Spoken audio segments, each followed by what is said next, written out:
One of the newer additions a couple months ago was the MiG-29 Sniper, and I have finally gotten my hands on this aircraft. So the MiG-29 Sniper is a Romanian upgrade of the MiG-29. It was more modernized with Western technology to give it an upgraded radar, upgraded avionics, a newer cockpit, and actual access to Western-style weapon systems.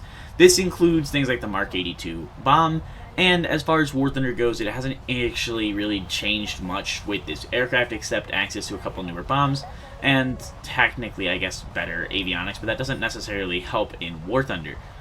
So the MiG-29 Sniper plays identical to, well, the other MiG-29s found at the same BR. Access to the R-27ER1, access to R-60s, and so it just kind of makes the Sniper fall in line with all of these other aircraft. Now, if you guys should actually buy this aircraft is the whole reason I am making this video. If you guys are looking to grind Italy, it's a very fun aircraft, I will not lie to you. But I don't think it's the best premium at this BR at all.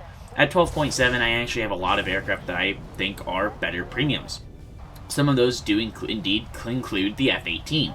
In comparison, which I think is fair to compare because there are now going to be 3 12.7 premium F-18s, and this is a 12.7 premium aircraft.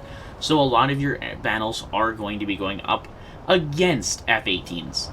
In terms of weapons, you are armed with 2 R-27ERs for long-range PVR. The F-18 can equip up to 6 of the AIM-7P.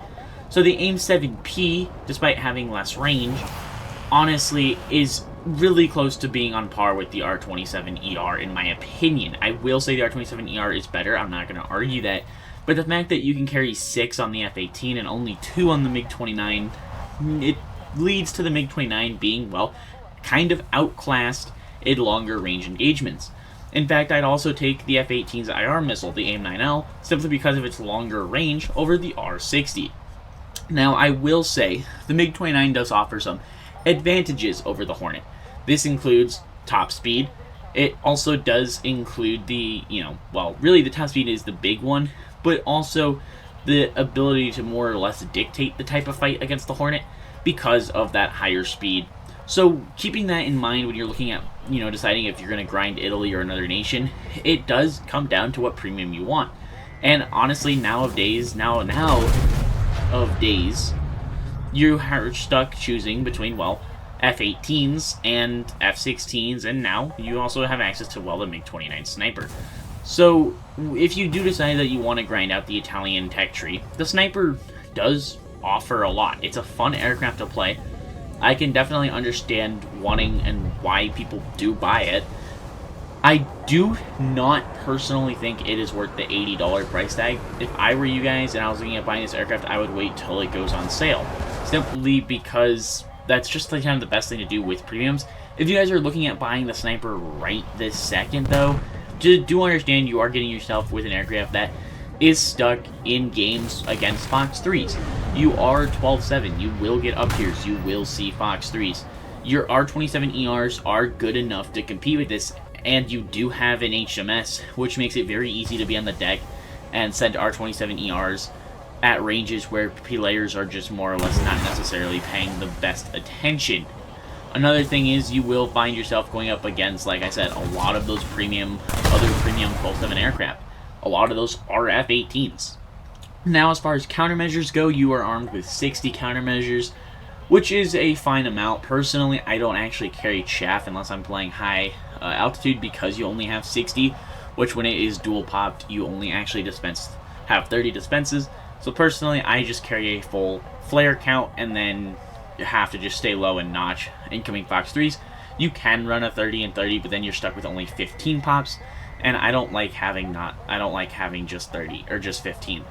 So overall, in my opinion, the MiG-29 Sniper is worth, playing. It's a fun aircraft. I've actually had a lot of fun playing it, and it offers things, it gives players a good aircraft to grind Italy with. It's a fun premium to play.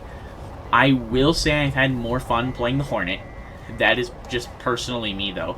I know a lot of players will have a lot of fun with the Sniper because it has access to the R-27ER and the HMS, so you are kind of in a spot like the MiG-23ML that you do really have 2 almost free kill missiles. And then you have 4 decent. In my opinion, these R-20 or the R-60s are still very decent IR air-to-air missiles. Using them at head-ons and direct range, using them directly behind someone, you can actually find a lot of pretty good success with the R-60. It gets a lot of hate because it's short-ranged and because it can get chat flared pretty easily, but in my opinion, the hate isn't necessarily all deserved. The missile itself is actually pretty well. Now, as far as this aircraft's usage in ground battles, again, it actually performs decent in ground battles. You get access to things like the S-24B rocket, you get access to American bombs, which is very nice, and you do get to pair all of that with a computer for your bombs and rockets. So everything has a ballistics computer, which is very nice to actually have. Anyways, let me know your guys' thoughts down below on the MiG-29 Sniper. Do you guys think it is worth it as a premium? Do you guys think people should play it? Do you guys have the aircraft? I want to know everything down below. Please be sure to hit the like button and subscribe. We're on our way to 10,000 subscribers. Make sure to join the Discord link down below in the description. Hope you guys have enjoyed this video, and I'll see you guys in the next one.